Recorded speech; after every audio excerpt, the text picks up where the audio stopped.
Comox Valley Regional District. I'll be talking a bit about our watershed protection plan, a plan for Comox Lake that we developed a few years ago and are now moving into some implementation. So I think this is on a timer. I think I'm limited to 15 seconds a slide, so let's see how it goes. A clean, safe, and plentiful supply of drinking water is taken for granted by many on Vancouver Island. In generations past, obtaining water was a matter of dipping a bucket into a nearby stream or digging a well and installing a hand pump.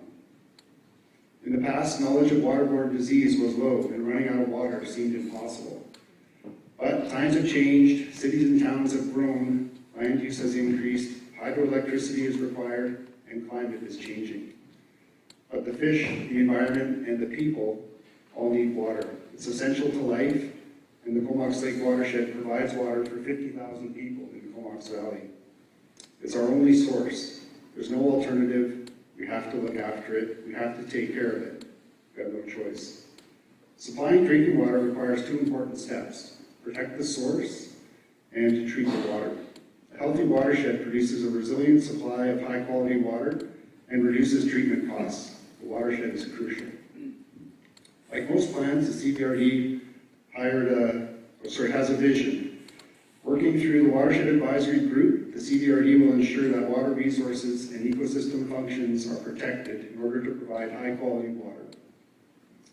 But our watershed doesn't respect jurisdictional boundaries, doesn't respect land ownership, doesn't respect any of our man-made rules. It functions based on how it's taken care of, or not. Comox Lake watershed is similar to many others. It has challenges. Erosion events have led to numerous boil water notices in the past. Although inconvenient for the community, these events have highlighted a growing recognition of the natural asset upstream of pipes and treatment. Climate modeling has highlighted the extent of hydrologic changes that we can expect. These are already occurring, with February and March, this past February and March, being the driest in 50 years for the Comox Valley. We need to ensure that our watershed is resilient to the changes that are coming. Like many, we used a consultant to help us with this plan, to analyze the risks, pull together the information. We quickly realized that the plan would be nothing without support from each and every stakeholder in the watershed. We formed an advisory group that included all stakeholders. We sat together at a large table and learned from each other. We discussed our varied interests, debated our different perspectives, and argued over perceived impacts on the land. We hosted a Creeks and Communities workshop to educate each other. We toured the watershed. We saw the good and the bad together. We spent a day in the pouring rain and got drenched. We had an excellent facilitator, and out of all of this, we developed a strong relationship. So here's the plan. It identifies 29 risks. It describes 54 mitigation measures. It's a fantastic plan. Lays out the perfect plan of attack. But without implementation, it's nothing but ink and paper. So moving to implementation, we have an intensive, extensive water quality monitoring program with some very remote locations. We isolate turbidity coming from different tributaries to determine the relative contributions.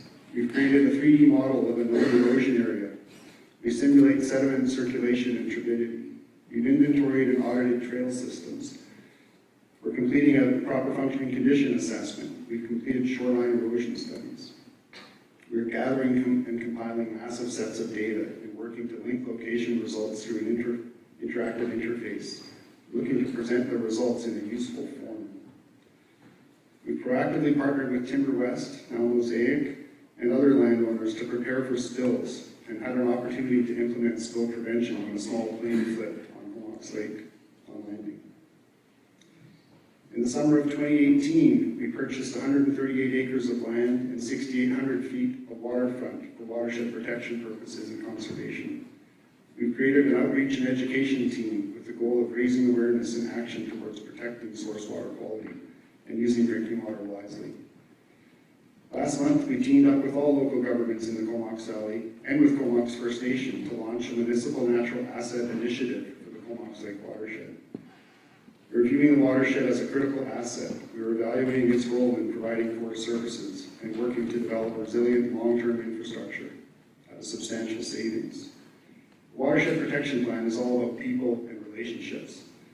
This is the table at last month's Municipal Natural Assets Initiative. Each of these people has a role to play in ensuring high-quality water in Comox Valley.